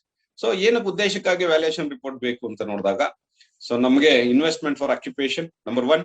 Second one, tax fixation. So for the property, sale of the property, rent fixation. So insurance premium ನ ಕಟ್ಲಿಕ್ಕೆ ಬೇಕಾಗುತ್ತೆ. ಮಾರ್ಟಿಗೇಜ್ ವ್ಯಾಲ್ಯೂ, ಮಾರ್ಟಿಗೇಜ್ ಮಾಡಿ ಸೆಕ್ಯೂರಿಟಿ ಹಣವನ್ನ ತಕೊಳ್ಳಿಕ್ಕೆ ಬ್ಯಾಂಕಿಂದ ಲೋನ್ ಮಾಡ್ಲಿಕ್ಕೆ ಬೇಕಾಗುತ್ತೆ. ಕಂಪಲ್ಸರಿ ಸರ್ಕಾರ ಒಂದ್ ವೇಳೆ ಕಂಪಲ್ಸರಿ ಆಗಿ ನಮ್ಮ ಜಾಗವನ್ನ ಅಕ್ವೈಷನ್ ಮಾಡಿದಾಗ, ಅಕ್ವೈರ್ ಮಾಡ್ಕೊಂಡಾಗ ಅದಕ್ಕೆ ಕಂಪನ್ಸೇಷನ್ ತಗೊಳ್ಳಿಕ್ಕೆ ನಾವು ಈ ಒಂದು ವ್ಯಾಲ್ಯೂಯೇಷನ್ ರಿಪೋರ್ಟ್ ನ ಕೊಡ್ಬೇಕಾಗುತ್ತೆ. ಸ್ಪೆಕ್ಯುಲೇಷನ್, ಯಾವ್ದಾದ್ರು ಮಾರ್ಕೆಟ್ ಅಲ್ಲಿ ರೇಟ್ ವೇರಿಯೇಷನ್ಸ್ ಇದ್ರೆ, project cost variations short period ಇತ್ತು ಅಂತಂದ್ರೆ, ಅಂತ ಸಂದರ್ಭಗಳಲ್ಲಿ ಈ ಒಂದು ವ್ಯಾಲ್ಯೂಯೇಷನ್ ರಿಪೋರ್ಟ್ ಬೇಕಾಗುತ್ತೆ. ಬೆಟರ್ಮೆಂಟ್ ಚಾರ್ಜಸ್, ನಮ್ಮ ಏರಿಯಾದಲ್ಲಿ ಏನಾದ್ರು ಡೆವಲಪ್ಮೆಂಟ್ ಆಗ್ತಿದ್ರೆ, ನಾನು ವಾಸ ಮಾಡೋ ಜಾಗದಲ್ಲಿ, ಒಂದು ಪ್ರದೇಶದಲ್ಲಿ ಸರ್ಕಾರದವರು ಏನಾದ್ರು ಡೆವಲಪ್ಮೆಂಟ್ ಮಾಡ್ತಿದ್ರೆ, ಪಾರ್ಕ್ ಕನ್ಸ್ಟ್ರಕ್ಷನ್, ರಸ್ತಾ construction, so water supply line, electric line ಏನಾದ್ರು ಇನ್ಕಾಪರೇಟ್ ಮಾಡ್ತಿದ್ರೆ, ಅಂತ ಸಂದರ್ಭದಲ್ಲಿ ಕೂಡ ನಮ್ಮ ಹತ್ರದಿಂದ ಹಣ ತೆಗಿತಾರೆ. ತೆಗಿಬೇಕಂದ್ರೆ ಎಷ್ಟು ಹಣ ಕೊಡ್ಬೇಕು ಅನ್ನೋದಕ್ಕೂ ವ್ಯಾಲ್ಯೂಯೇಷನ್ ರಿಪೋರ್ಟ್ ಬೇಕು. ವೆಲ್ತ್ ಟ್ಯಾಕ್ಸ್ ಕಟ್ಲಿಕ್ಕೆ, ನಾನು ಎಷ್ಟು ಸಂಪಾದನೆ ಮಾಡ್ತಾ ಇದ್ದೀನಿ ಅದಕ್ಕೆ ಟ್ಯಾಕ್ಸ್ ಕಟ್ಲಿಕ್ಕಾಗೂ ಬೇಕು. ಸೊ ಗಿಫ್ಟ್ ಮಾಡ್ಲಿಕ್ಕೆ, ಬೇರೆಯವ್ರಿಗೆ ನನ್ನ ಒಂದು ಪ್ರಾಪರ್ಟಿಯನ್ನ ಗಿಫ್ಟ್ ಮಾಡೋಗ್ಬೇಕಾಗುತ್ತೆ. ಪ್ರಬೋಟ್ ಅಂತ ಅಂದ್ರೆ ನಾನು ಗಿಫ್ಟ್ ಮಾಡಿ ನನ್ಗೆ ಯಾರಿಗಾದ್ರೂ ಒಬ್ರಿಗೆ ಗಿಫ್ಟ್ ಮಾಡಿರ್ತೀನಿ. ಸೊ ಅವ್ರಿಗೆ ಗಿಫ್ಟ್ ಮಾಡಿ ಆದ್ಮೇಲೂ ಕೂಡ ನಾನು ಕಾಲಾವಧಿ ಆದ್ಮೇಲೆ, ಸೊ ಅದನ್ನ ನಾನು ತೀರೋಗಿರ್ತಾರೆ ಅಂತ ಸಂದರ್ಭದಲ್ಲಿ ಆ ಪ್ರಾಪರ್ಟಿ ನನ್ನ ಹೆಸರಿಗೆ ವರ್ಗಾವಣೆ ಮಾಡ್ಕೊಳ್ಳುವಂತ ಸಂದರ್ಭದಲ್ಲೂ ಕೂಡ ಬೇಕಾಗುತ್ತೆ. ಸೊ ಪಾರ್ಟಿಷನ್ ಮಾಡ್ಕೊಳ್ಳೋಗ್ಲೂ ಕೂಡ ಬೇಕಾಗುತ್ತೆ. ಸೊ ಇನ್ಕಮ್ ಡಿಕ್ಲೇರ್ ಮಾಡ್ಕೊಳ್ಳಿಕ್ಕೆ ಕೂಡ ಬೇಕಾಗುತ್ತೆ. ಕ್ಯಾಪಿಟಲ್ ಗೈನ್, ನಾನು ಒಂದು ಮಾರಾಟ ಮಾಡಿದಾಗ ಪ್ರಾಪರ್ಟಿನ, ನಾನು ರಿಯಲ್ ಎಸ್ಟೇಟ್ ಅಲ್ಲಿ ಇದ್ದೀನಿ, ಈಗ ಮಾರಾಟ ಮಾಡ್ಬಿಡ್ತಾ ಇದ್ದೀನಿ ಪ್ರಾಪರ್ಟಿನ. ಸೊ ಆಗ ಲಾಭ ಏನ್ ಬರುತ್ತೆ ಆ ಒಂದು ಇದಕ್ಕೂ ಕೂಡ ಟ್ಯಾಕ್ಸ್ ಕಟ್ಲಿಕ್ಕೆ ಈ ಒಂದು ವ್ಯಾಲ್ಯೂಯೇಷನ್ ರಿಪೋರ್ಟ್ ಬೇಕಾಗುತ್ತೆ. ಈಗ ಗ್ರಾಸ್ ಇನ್ಕಮ್ ಅಂದ್ರೆ ಈಗ ಒಂದು ಬಿಲ್ಡಿಂಗ್ ಪ್ರಾಪರ್ಟಿನ ನಾನು ರೆಂಟ್ ಕೊಟ್ಬಿಡ್ತಾ ಇದ್ದೀನಿ ಈಗ. ಸೊ ಇದ್ರಲ್ಲಿ ಜೀವನ ಮಾಡ್ಬೇಕಪ್ಪ ನಾನು ಅಂತ ಅನ್ಕೊಂಡು, ಸೊ ಇದ್ರಲ್ಲಿ ಬಾಡಿಗೆ ಬರುತ್ತೆ ತಿಂಗಳ 1 ಲಕ್ಷ ಬಂದ್ರೆ 1 ವರ್ಷಕ್ಕೆ 12 ಲಕ್ಷ ಆಯ್ತು. ಆ 12 ಲಕ್ಷ ದುಡ್ಡು ಏನ್ ಬಂತೋ ಅದನ್ನ ನಾವು ಗ್ರಾಸ್ ಇನ್ಕಮ್ ಅಂತ ಕರಿತೀವಿ. ಒಟ್ಟಿನ ಸಂಪಾದನೆ ನಂದು, ಅದನ್ನ will call it as gross income. Gross income ಅಂದ್ರೆ ಬೇರೆ ಏನು ಅರ್ಥ ಅಲ್ಲ. Gross income is nothing but total income or receipts. ನಾನು ಏನ್ ಪಡ್ಕೊಂಡಿದ್ದೀನಿ, ಏನ್ ಸಂಪಾದನೆ ಮಾಡಿದೀನಿ, ಒಟ್ಟಿನ ಸಂಪಾದನೆ ಒಂದು ವರ್ಷದಲ್ಲಿ ಎಲ್ಲಾ ಮೂಲಗಳಿಂದ, from all the sources, without deducting outgoings. ಈ ಪದ important. So without deducting outgoings, so underline that word. So gross income ಅಂದ್ರೆ ಒಟ್ಟಿನ ಸಂಪಾದನೆ, ಎಲ್ಲಾ ಮೂಲಗಳಿಂದ ನನ್ನ ಒಟ್ಟಿನ ಆದಾಯ ಅದು. ಆದ್ರೆ ಅದ್ರಲ್ಲಿ ಯಾವ್ದನ್ನ ಖರ್ಚು ಕಳ್ದಿಲ್ಲ. ನಾನು ಬರೀ ಸಂಪಾದನೆ ಹೇಳ್ತಾ ಇದೀವಿ, ಖರ್ಚು ಕಳ್ದಿಲ್ಲ. ಖರ್ಚು ಕಳಿದೆ ಒಟ್ಟಿನ ಸಂಪಾದನೆ ಹೇಳೋದಕ್ಕೆ ಗ್ರಾಸ್ ಇನ್ಕಮ್ ಅಂತ ಹೇಳ್ತೀವಿ. So gross income is the total income are the receipt from all the sources without deducting the outgoings. That is what you called as gross income. Gross income ಅಂತ ಅಂದ್ರೆ ಎಲ್ಲಾ ಮೂಲಗಳಿಂದ ಅನ್ನೋ ಅರ್ಥ. So gross income is nothing but is the total income or the receipt from all the sources without deducting the outgoings. Outgoing ಅಂದ್ರೆ ಖರ್ಚು ಕಳಿದೆ ನಮ್ ಸಂಪಾದನೆ ಹೇಳೋದಕ್ಕೆ ನಾವು ಗ್ರಾಸ್ ಇನ್ಕಮ್ ಅಂತ ಹೇಳ್ತೀವಿ. ಹಂಗಾದ್ರೆ ನಾವು ಮಾತಾಡ್ತಿರೋದು ರೆಂಟಲ್ ಪ್ರಾಪರ್ಟಿ ಬಗ್ಗೆ. ಬಿಲ್ಡಿಂಗ್ ಪ್ರಾಪರ್ಟಿನ ರೆಂಟ್ ಕೊಡ್ತಾ ಇದೀವಿ. ರೆಂಟ್ ಕೊಡುವಾಗ ನಮ್ಗೆ ಸಂಪಾದನೆ ಬರುತ್ತೆ. ಸಂಪಾದನೆ ಏನು? ರೆಂಟ್. ನಮ್ ಬಿಲ್ಡಿಂಗ್ ಪ್ರಾಪರ್ಟಿ ಏನಿದೆ, ಈ ಪ್ರಾಪರ್ಟಿನ ನಾವು ಬಾಡಿಗೆ ಕೊಟ್ಟಿದೀವಿ, ತಿಂಗಳ ರೆಂಟ್ ಬರುತ್ತೆ. ಒಂದು ವರ್ಷದಲ್ಲಿ 12 ತಿಂಗಳಲ್ಲಿ ಎಷ್ಟು ಆದಾಯ ಆಯ್ತು ಒಟ್ಟಿಗೆ ಅನ್ನೋದನ್ನ ನಾವು ಗ್ರಾಸ್ ಇನ್ಕಮ್ ಅಂತ ಕರಿತೀವಿ. ಸೊ ಆ ಗ್ರಾಸ್ ಇನ್ಕಮ್ ಅಲ್ಲಿ ನಾವು ನಮ್ಗೆ ಅದು ಖರ್ಚು ಬರಲ್ವಾ ಇದಕ್ಕೆ ಈ ಪ್ರಾಪರ್ಟಿ ಮೇಲೆ ಅದು ಬರುತ್ತೆ. ಏನೆಲ್ಲ ಖರ್ಚು ಬರುತ್ತೆ?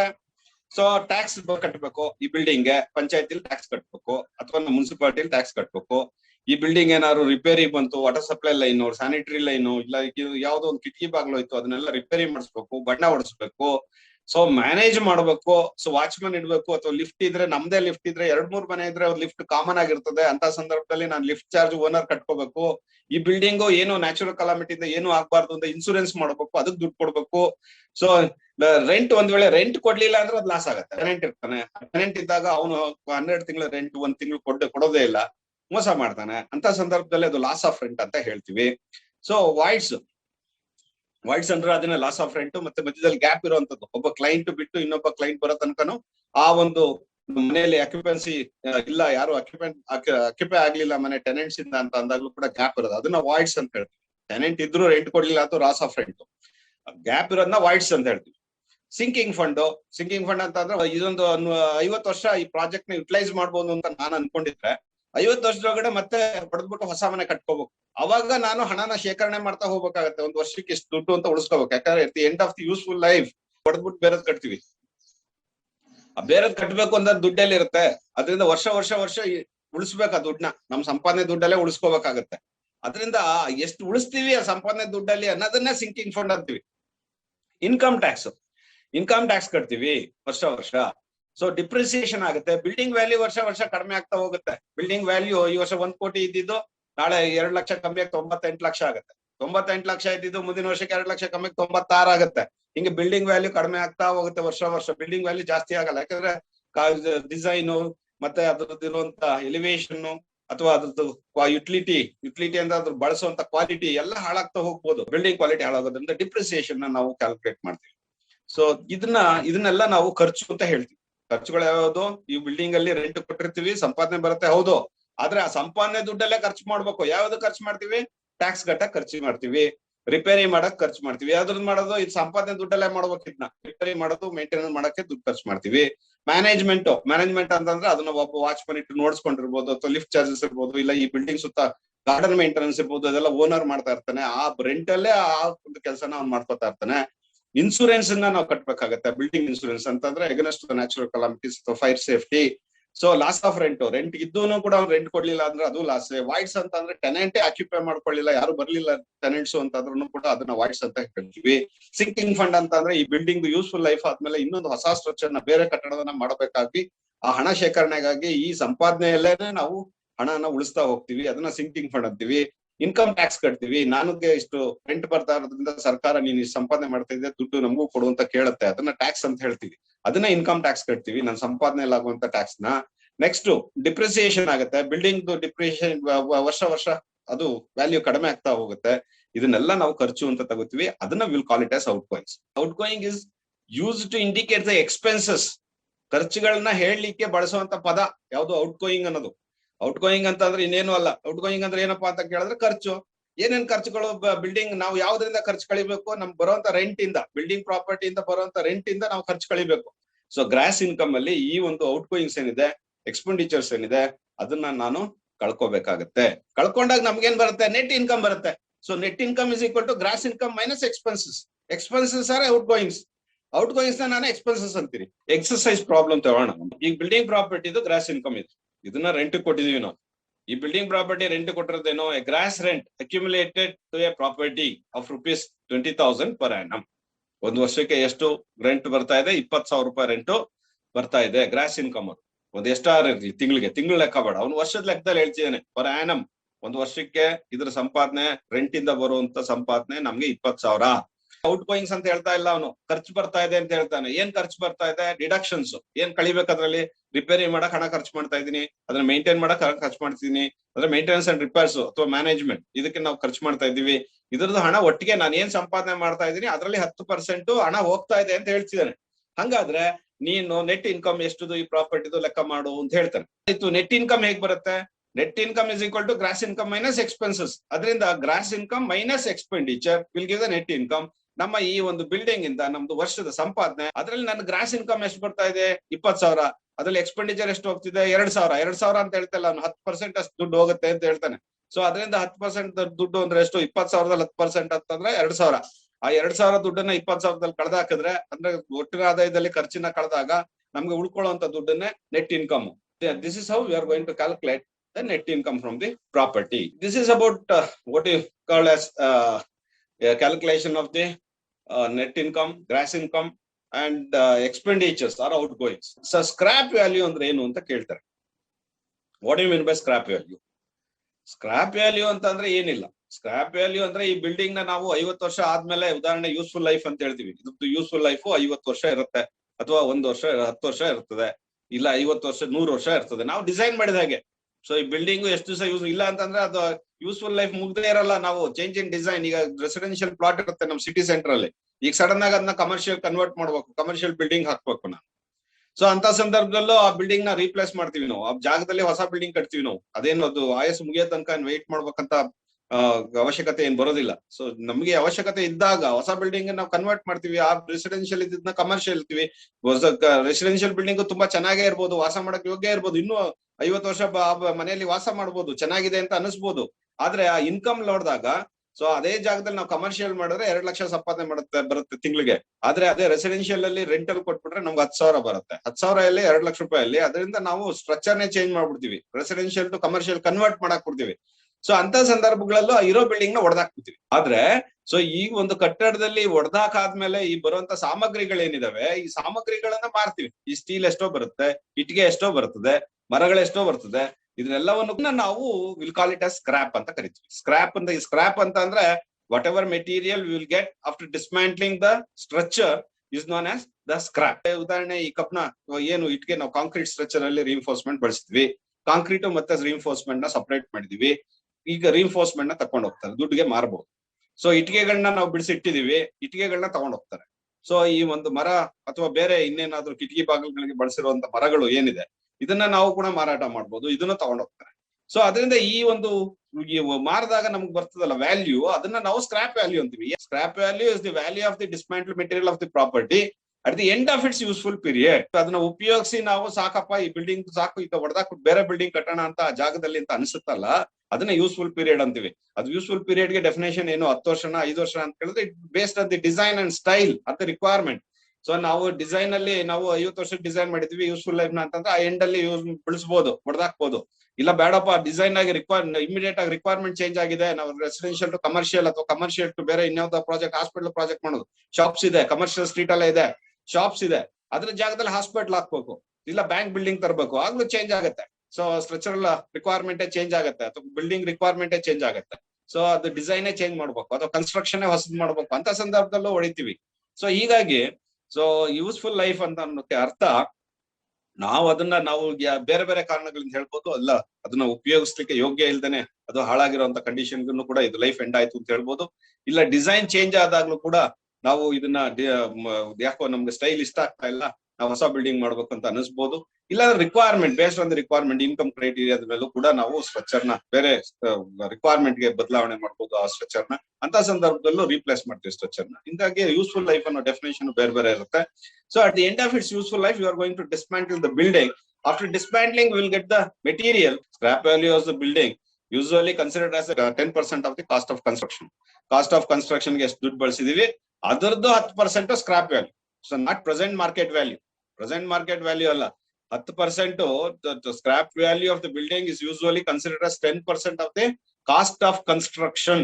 ಉದಾಹರಣೆ 10 ವರ್ಷದಿಂದ ಕನ್ಸ್ಟ್ರಕ್ಟ್ ಮಾಡಿದ್ದಾರೆ, ಇದಕ್ಕೆ 10 ಲಕ್ಷ ಖರ್ಚು ಮಾಡಿದ್ದಾರೆ. 10 ಲಕ್ಷ ಖರ್ಚು ಮಾಡಿದ್ದಾರೆ ಅಂತಂದ್ರೆ 10% ಅಂತ ಅಂದ್ರೆ 1 ಲಕ್ಷ ರೂಪಾಯಿ ಆಯ್ತು. ಇದು 1 ಲಕ್ಷ ರೂಪಾಯಿಗೆ ಇದನ್ನ ಬಿಡಿ ಭಾಗಗಳನ್ನ ನಾವು ಮಾರಾಟ ಮಾಡಬಹುದು, ಅದನ್ನ ಮೀನಿಂಗ್ ಅದು. So scrap value is known as the junk value ಅಂತಾನೂ ಕರೀತಾರೆ. Scrap value is also known as junk value ಅಥವಾ ಡಿಮಾಲಿಷನ್ ವ್ಯಾಲ್ಯೂ ಅಂತಾನೂ ಕೂಡ ಕರೀತಾರೆ. So in the rare occasion, ಕೆಲವು ಸಂದರ್ಭಗಳಲ್ಲಿ ಸ್ಕ್ರಾಪ್ ವ್ಯಾಲ್ಯೂ ನೆಗೆಟಿವ್ ಆಗ್ಬಿಡುತ್ತೆ ಅಥವಾ 0 ಆಗ್ಬಿಡುತ್ತೆ. ಸ್ಕ್ರಾಪ್ ವ್ಯಾಲ್ಯೂ ಅಂತ ಅಂದ್ರೆ ಇದು ಹೊಡಿಲಿಕ್ಕೆ ದುಡ್ಡು ಬೇಕಲ್ಲ, ಡಿಸ್ಮ್ಯಾಂಟಲ್ ಮಾಡಿಕ್ ದುಡ್ಡು ಬೇಕಲ್ಲ ಈ ಸ್ಟ್ರಕ್ಚರ್ ನ. ಆಗ ಮಾರಾಟ ಮಾಡಿದ ದುಡ್ಡುಗೂ ಈ ಡಿಸ್ಮ್ಯಾಂಟಲ್ ಮಾಡಿದ ಖರ್ಚಿಗೂ ವ್ಯತ್ಯಾಸ ನೋಡಿದಾಗ ಡಿಸ್ಮ್ಯಾಂಟಲ್ ಮಾಡಿದ ದುಡ್ಡೇ ಜಾಸ್ತಿ ಆಗ್ಬಿಡುತ್ತೆ, ಮಾರಾಟ ಮಾಡಿದ ದುಡ್ಡು, ಈ ಬಿಡಿ ಭಾಗಗಳನ್ನ ಮಾರಾಟ ಮಾಡಿದ ದುಡ್ಡೇ ಕಡಿಮೆ ಆಗ್ಬಿಡುತ್ತೆ. ಅವಾಗ ನಾವು ಕೈಯಿಂದಾನೇ ಹಾಕ್ಬೇಕಾಗತ್ತೆ ಈ ಬಿಲ್ಡಿಂಗ್ ಹೊಡಿಲಿಕ್ಕೆ. ಸೊ ಅಂತ ಟೈಮ್ ನಲ್ಲಿ ಇದು ಸ್ಕ್ರಾಪ್ ವ್ಯಾಲ್ಯೂ ನೆಗೆಟಿವ್ ಆಗ್ಬಿಡುತ್ತೆ, ಅಥವಾ ಸ್ಕ್ರಾಪ್ ವ್ಯಾಲ್ಯೂ 0 ಆಗ್ಬೋದು. ಅಥವಾ ಹೊಡೆಯೋದು ಏನ್ ಎಕ್ಸ್ಪೆಂಡಿಚರ್ ಬರುತ್ತೆ ಹೊಡಿಲಿಕ್ಕೆ, ಮತ್ತೆ ಈ ಮಾರಾಟ ಪಡೆದಾಗ ಹಣ ಏನ್ ಬರುತ್ತೆ ಅವೆರಡು ನೋಡಿದಾಗ ಅದು ಎರಡು ಒಂದೇ ಆಗಿರುತ್ತೆ. ಅದರಿಂದ sometimes the scrap value may be 0 or otherwise the scrap value may be negative. Scrap value is less than the dismantled value. At that time, the scrap value become negative. If the scrap value is equal to the dismantled value, at that time the scrap value becomes 0. So ಅದೇ ತರ salvage value ಕೇಳ್ತಾರೆ. Scrap value ಅಲ್ಲಿ ಈ building ನ ಹೊಡೆದಾಕ್ಬಿಟ್ಟು so ನಾವು ಬಿಡಿ ಭಾಗಗಳನ್ನ ಮಾರಾಟ ಮಾಡ್ತೀವಿ, ಅದು ಸ್ಕ್ರಾಪ್ ವ್ಯಾಲ್ಯೂ. ಒಂದೊಂದು ಸಾಲ್ವೇಜ್ ವ್ಯಾಲ್ಯೂ ಅಂತ ಹೇಳಿದ್ರೆ ಏನಪ್ಪಾ ಅಂತಂದ್ರೆ ಕೆಲವು ಸಂದರ್ಭಗಳಲ್ಲಿ ಬಿಲ್ಡಿಂಗ್ ನೇ ಹೊಡೆಯಲ್ಲ, ಹಂಗೇನೆ ಬಿಲ್ಡಿಂಗ್ ನ ಒಟ್ಟಿಗೆನೆ ಒಂದ್ ಮಾತಾಡಿ ಒಂದ್ ರೇಟ್ ಕೊಟ್ಬಿಡ್ತೀವಿ. ಆ ಬಿಲ್ಡಿಂಗ್ ಅಲ್ಲಿ ಏನೇನ್ ಭಾಗಗಳು ಯಾವ ಮೆಟೀರಿಯಲ್ ನ ಬಳಸಿದಾರೆ, ಅದು ಇಲ್ಲಿ important, worth of the value ಎಷ್ಟು ಅಂತ ಹೇಳಿ ಅವ್ನು ಲಿಸ್ಟ್ ಮಾಡ್ಕೊಂತಾನೆ. ನಮ್ ರಿಸ್ಕ್ ಅಲ್ಲ ಅದು. ಆ ಕಂಟ್ರಾ ಈ ಮನೆನ ಹೊಡೆದ್ ಕೊಡ್ತೀನಿ, ನನಗೆ ನಿಮ್ಗೆ ಎಷ್ಟು ದುಡ್ಡು ಕೊಡ್ತೀನಿ, ಮೆಟೀರಿಯಲ್ ಎಲ್ಲ ತಗೊಂಡ್ ಹೋಗ್ತೀನಿ ಅಂತ ಹೇಳ್ತಾನೆ. ಅಂತ ಸಂದರ್ಭದಲ್ಲಿ ನಾವು ಆ ಬಿಲ್ಡಿಂಗ್ ನ ಆಸ್ ಇಟ್ ಈಸ್ ಮಾರಾಟ ಮಾಡ್ಬಿಡ್ತೀವಿ. ಜಾಗ ಮಾರಾಟ ಮಾಡಲ್ಲ, ಬರೀ ಬಿಲ್ಡಿಂಗ್ ನ ಹೊಡೆದ್ಬಿಟ್ಟು ಮೆಟೀರಿಯಲ್ ತಗೊಂಡ್ ಹೋಗುವಂತದ್ದು. ಸೊ ಜಾಗ ನಮ್ಗೆ ಉಳಿದಿರುತ್ತೆ, ನಾವು ಬೇರೆ ಪ್ರಾಜೆಕ್ಟ್ ಮಾಡ್ತೀವಿ. ಆಮೇಲೆ estimated value of the built up property at the end of its useful life without being dismantled. That is very important. Without being dismantled. ಹೊಡಿದೆ ಈ ಬಿಲ್ಡಿಂಗ್ ನ ನಾವು ಕಟ್ಟಡವನ್ನೇ ಮಾರಾಟ ಮಾಡ್ತೀವಿ. ಅದಕ್ಕೆ ಯಾಕೆ ಅಂತಂದ್ರೆ ಡಿಸ್ಮ್ಯಾಂಟಲ್ ಮಾಡ್ಲಿಕ್ಕೆ ಕಾಂಟ್ರಾಕ್ಟ್ ಕೊಡ್ತೀವಿ. ಕಾಂಟ್ರಾಕ್ಟ್ ಕೊಟ್ಟಾಗ ಆ ಕಾಂಟ್ರಾಕ್ಟರ್ ಮೆಟೀರಿಯಲ್ ನ ಏನ್ ಬರ್ತದೆ ಡಿಸ್ಮ್ಯಾಂಟಲ್ ಐಟಮ್ ಅಂತ ತಗೊಂಡ್ ಹೋಗ್ತಾನೆ. ಮತ್ತೆ ಆ ದುಡ್ಡನ್ನ ಮತ್ತೆ ಅವ್ನು ಕ್ಲಿಯರ್ ಮಾಡ್ಕೊಡ್ತಾನೆ. ಸೈಟ್ ಅಲ್ಲಿ ಯಾವ್ದು ಡಬ್ರೀಸ್ ಇಲ್ದಂಗೆ, ಯಾವ್ದು ವೇಸ್ಟೇಜ್ ನ ಸೈಟ್ ಅಲ್ಲಿ ಬಿಡಲ್ಲ, ಅವ್ನು ಹೊರಗಡೆ ತಕೊಂಡೋಗಿ ಹಾಕುವಂತ ಕೆಲಸ ಅವ್ನು ಮಾಡ್ತಾನೆ. ಆದ್ರೂ ಸಹಿತ ನಮ್ಗೆ ದುಡ್ಡು ಕೊಡ್ತಾನೆ. ಸರ್ ಈ ಬಿಲ್ಡಿಂಗ್ ನ ನಮ್ಗೆ ಕೊಟ್ಬಿಡಿ, ಈ ಬಿಲ್ಡಿಂಗ್ ನ ಹೊಡೆದ್ಬಿಟ್ಟು ನಾನು ತಗೊಂಡ್ ಹೋಗ್ತೀನಿ, ಎಲ್ಲಾ ಡಬ್ರೀಸು ಇವನ್ ಬ್ರಿಕ್ ಇರ್ಬೋದು, ಏನ್ ವೇಸ್ಟೇಜ್ ಬರುತ್ತೆ ಎಲ್ಲ ನಾನು ತಗೊಂಡ್ ಹೋಗ್ತೀನಿ, ನಾನ್ ನಿಮ್ಗೆ ಎಷ್ಟು ದುಡ್ಡು ಕೊಡ್ತೀನಿ ಅಂತ ಕೊಡ್ತಾನೆ. ಅದನ್ನ will call it as salvage value. ಗೊತ್ತಿದೆ. ಈಗ ಮಾರ್ಕೆಟ್ ವ್ಯಾಲ್ಯೂ ಬಗ್ಗೆ ತಿಳ್ಕೋಬಹುದು. ಮಾರ್ಕೆಟ್ ವ್ಯಾಲ್ಯೂ ಅಂದ್ರೆ ಏನು? ಮಾರ್ಕೆಟ್ ವ್ಯಾಲ್ಯೂ ಅಂತ ಅಂದ್ರೆ ಸೊ ನಮ್ ಬಿಲ್ಡಿಂಗ್ ಪ್ರಾಪರ್ಟಿ ಇದ್ದು ಅದನ್ನ ನಾನು ಓಪನ್ ಮಾರ್ಕೆಟ್ ಅಲ್ಲಿ ಮಾರಾಟಕ್ಕೆ ಇಡ್ತೀನಿ.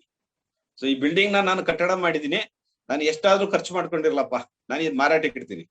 ಜನ ಬಂದು ಅವರ ರಿಕ್ವೈರ್ಮೆಂಟ್ ಗೆ ಅವ್ರು ಕೇಳ್ತಾರೆ. So for example I spent on this project around 80 lakhs rupees including land and building. So ಇದು ಸೈಟು ಮತ್ತೆ ಮನೆ ಕಟ್ಲಿಕ್ಕೆ 80 ಲಕ್ಷ ರೂಪಾಯಿ ದುಡ್ಡು ಖರ್ಚು ಮಾಡಿದೆ.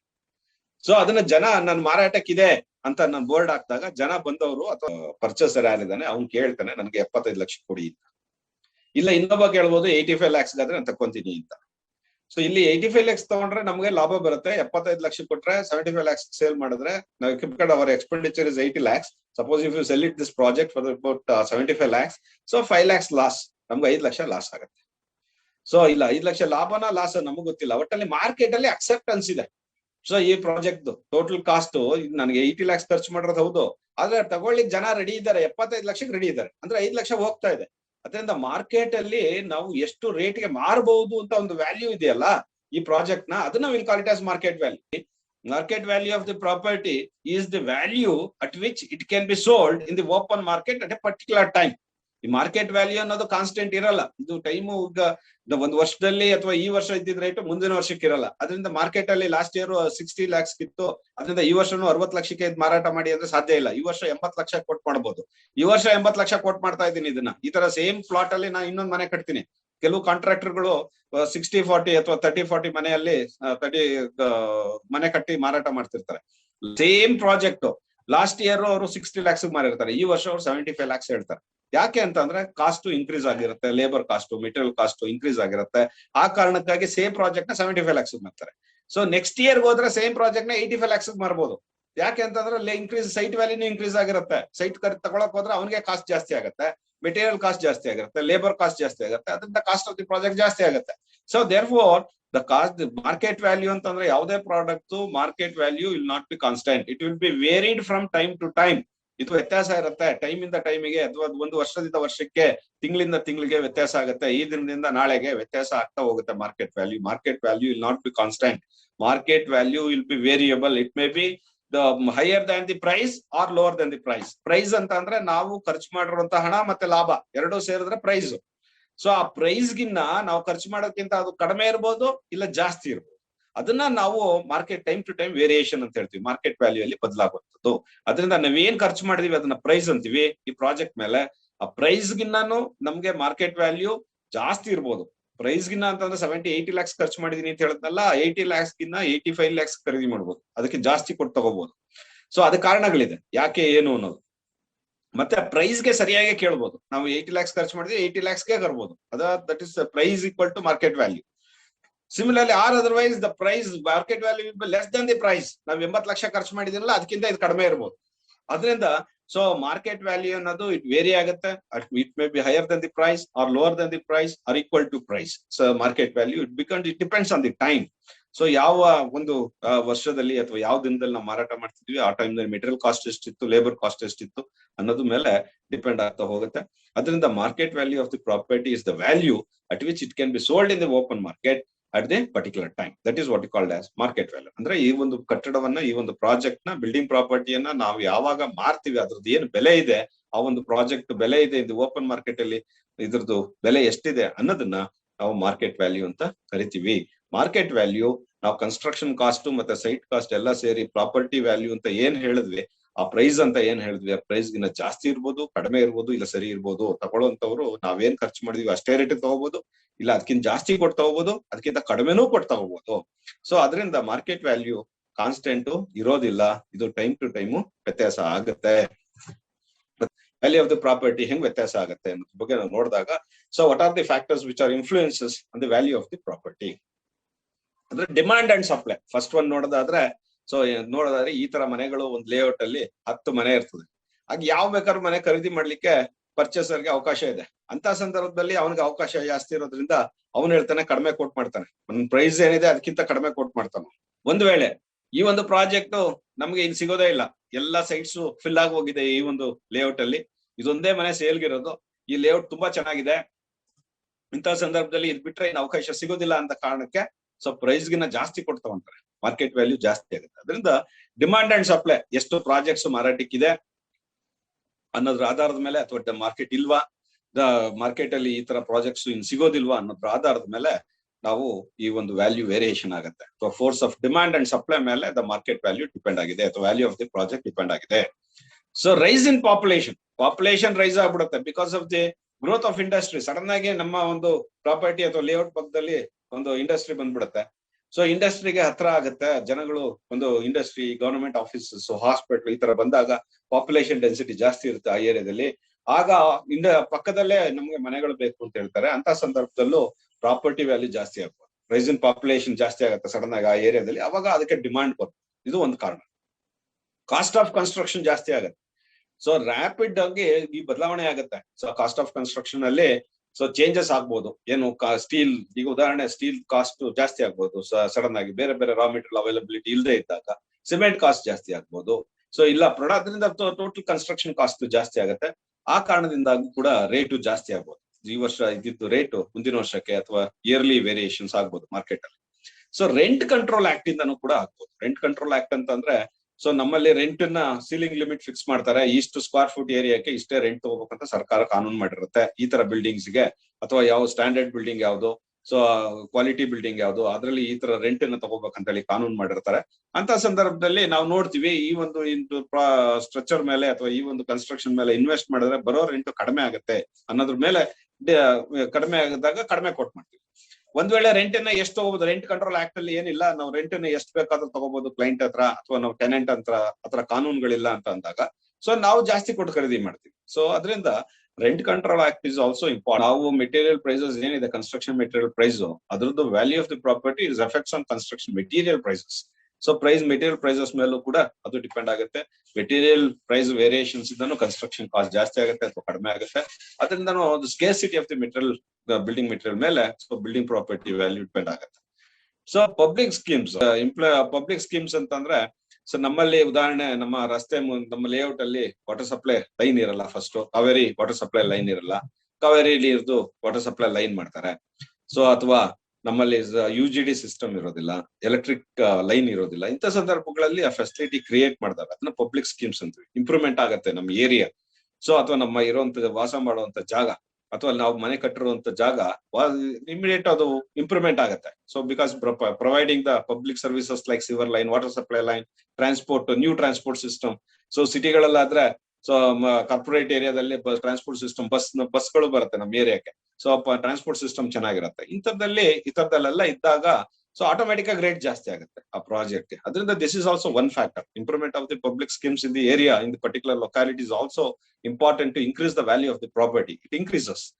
ಸೊ ಅದೇ ರೀತಿ ಬ್ಯಾಂಕ್ ರೇಟ್ ಆಫ್ ಇಂಟ್ರೆಸ್ಟ್ ಜಾಸ್ತಿ ಆದ್ರೂ ಪ್ರಾಜೆಕ್ಟ್ ಕಾಸ್ಟ್ ಜಾಸ್ತಿ ಆಗುತ್ತೆ. ನಾವಾಗ್ಲೇ ಇನ್ವೆಸ್ಟ್ ಮಾಡಿದೀವಿ, ಈಗ ಸಡನ್ ಆಗಿ ಬ್ಯಾಂಕ್ ರೇಟ್ ಆಫ್ ಇಂಟ್ರೆಸ್ಟ್ ಜಾಸ್ತಿ ಆಯ್ತು. Annually you have to pay minimum interest rate for construction is around 10%. 10% ನಾವು ಹಣವನ್ನ ಬಡ್ಡಿಯಾಗಿ ಕಟ್ಟಬೇಕಾಗತ್ತೆ, ಸಾಲ ಒಂದು ಮನೆ ಕಟ್ಟಲಿಕ್ಕೆ ಸಾಲ ತಕೊಂಡ್ರೆ.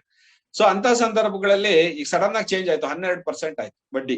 ಬ್ಯಾಂಕ್ ಅವ್ರು ಚೇಂಜ್ ಮಾಡಿದ್ರು, ನಮ್ಗೆ ರೇಟ್ ಆಫ್ ಇಂಟ್ರೆಸ್ಟ್ 12% ಅಪ್ಪ, ನಿಮ್ಗೆ housing loan rate of interest is 12% instead of 10% ಅಂತ ಅನೌನ್ಸ್ ಮಾಡಿದ್ರೆ, ಆಗ್ಲೂ ಕೂಡ ನಮ್ ಕನ್ಸ್ಟ್ರಕ್ಷನ್ ಕಾಸ್ಟ್ ಅಥವಾ ವ್ಯಾಲ್ಯೂ ಆಫ್ ದಿ ಪ್ರಾಪರ್ಟಿ ಜಾಸ್ತಿ ಆಗುತ್ತೆ. ಸೊ ಅಬ್ನಾರ್ಮಲ್ ಕಂಡೀಷನ್ ಅಂತಂದ್ರೆ ರಿಯಾಟ್ಸ್ ಅಂತ ಹೇಳಿ, ರಿಯಾಟ್ಸ್ ಅಂತ ಗಲಭೆಗಳಾಗೋದು, ಅಂದ್ರೆ ಆ ಏರಿಯಾದಲ್ಲಿ ಗಲಭೆಗಳಾಗ್ತದೆ, ಯಾವಾಗ್ಲೂ ಗಲಾಟೆ, ಆ ಏರಿಯಾ ಗಲಾಟೆಗಳಾಗ್ತಾ ಇರ್ತದೆ. ಸೊ ಮತ್ತೆ ವಾರ್ ಟ್ರೆಂಡ್ ಇರುತ್ತೆ, ಘರ್ಷಣೆಗಳಾಗುವಂತ ಒಂದು ಅವಕಾಶಗಳಿರುತ್ತೆ, ಅದ್ರಲ್ಲಿ ವಾಸ ಮಾಡಕ್ಕಾಗಲ್ಲ, ಯಾವಾಗ್ಲೂ ಗಲಾಟೆಗಳು ಘರ್ಷಣೆಗಳು ನಡೀತಾ ಇರ್ತದಂತ ಏರಿಯಾ, ಅದಕ್ಕೆ ಕಡಿಮೆ ಆಗ್ಬಿಡುತ್ತೆ, ಪ್ರಾಪರ್ಟಿ ವ್ಯಾಲ್ಯೂ ಕಡಿಮೆ ಆಗುತ್ತೆ. ಅದರಿಂದ due to so insecure conditions like riots ಮತ್ತೆ war trends, so value may be drop, it will drop, the value of the property will drop ಅಥವಾ ರಿಡ್ಯೂಸಸ್. ಸೊ ಇಂಥ ಸಂದರ್ಭಗಳಲ್ಲಿ ವ್ಯಾಲ್ಯೂ ಕಡಿಮೆ ಆಗುತ್ತೆ.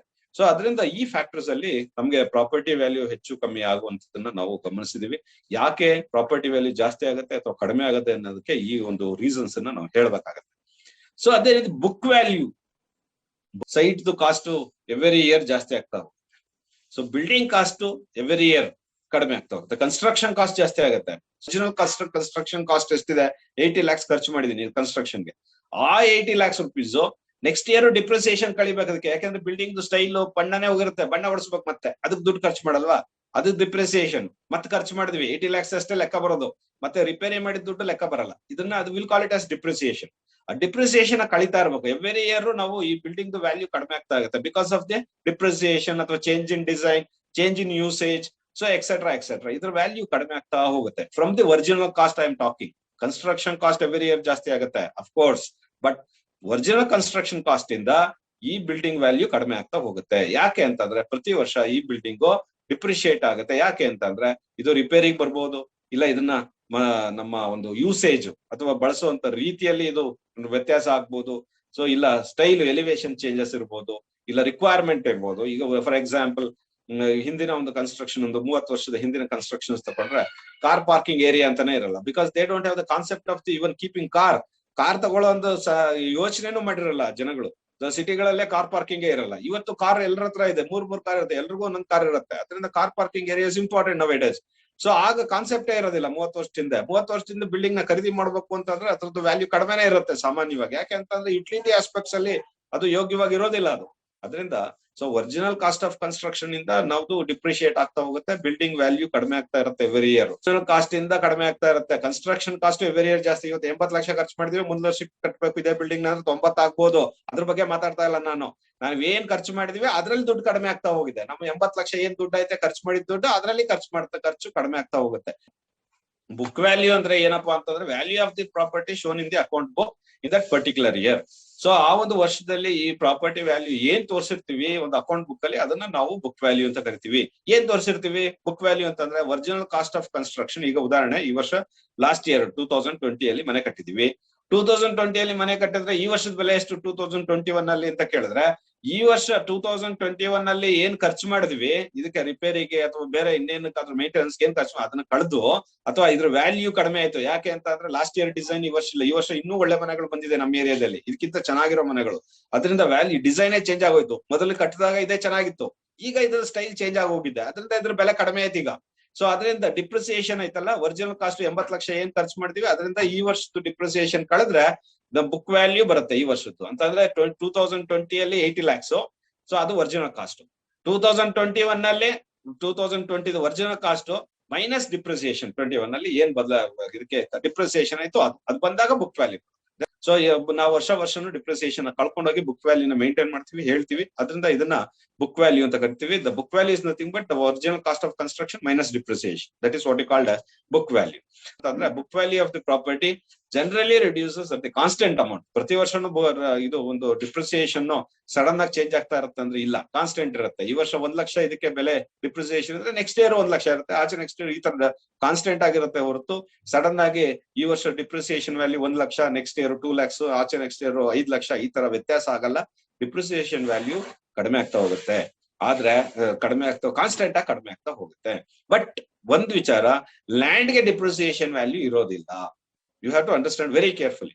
ಲ್ಯಾಂಡ್ ಗೆ ಡಿಪ್ರಿಸಿಯೇಷನ್ ವ್ಯಾಲ್ಯೂ ಇರೋದಿಲ್ಲ, ಕನ್ಸ್ಟ್ರಕ್ಷನ್ ಗೆ depreciation ಇದೆ, ಲ್ಯಾಂಡ್ ಗಿಲ್ಲ. ಲ್ಯಾಂಡ್ ವ್ಯಾಲ್ಯೂ ಜಾಸ್ತಿ ಆಗ್ತಾನೆ ಇರುತ್ತೆ ವರ್ಷ.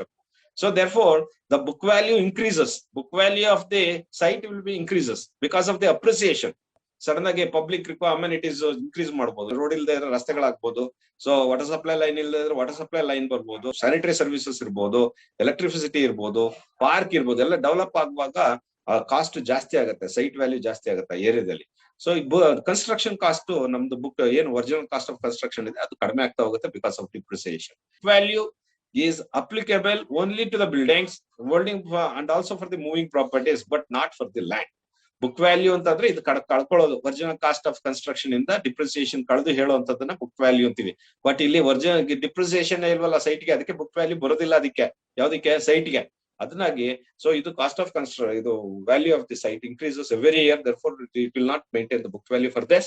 So but we are maintaining the book value for the building. This is about the regarding the some of the aspects like book value. So factors which are influencing the property value, so market value, salvage value, scrap value, and then gross income, net income, what are the outgoings, what are the expenditures, and what are the purpose of valuation, and what the valuer should have the qualifications. So the value, what you mean by value and valuation, the cost and price.